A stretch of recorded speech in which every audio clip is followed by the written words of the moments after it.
আজ সূর্য ডুববার পর থেকে শুরু হচ্ছে শবে বরাত, যেটাকে আমরা বাংলায় বুঝিনি শবে বরাত। এই রাতটা হলো ইবাদতের রাত, আর দিনটা অর্থাৎ কাল ২৬ তারিখ সোমবার, এটা হলো রোজা রাখার দিন। এই তারিখে রোজা রাখলে আল্লাহ তাআলা বহু কিছু সওয়াব আমাদের জন্য লিখে রেখেছেন। এই রাত্রে বা এই দিনে আল্লাহর দরবারে বানি আদমের সমস্ত আমলকে পেশ করা হয়। আবার আমাদের বড় সৌভাগ্য যে সোমবার দিন পড়ছে। অধিকাংশ সময় আল্লাহ রসুল সোমবার দিন রোজা রাখতেন, আর এই দিন আল্লাহর দরবারে আমলনামা পেশ করা হয়।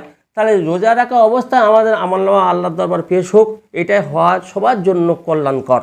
এই জন্য এই রাত্রে আমরা রোজা রাখবো, এই ইবাদত করব, আর তারপরে সেহরিকে দিনে অর্থাৎ আগামীকাল সোমবার দিন রোজা রাখবো।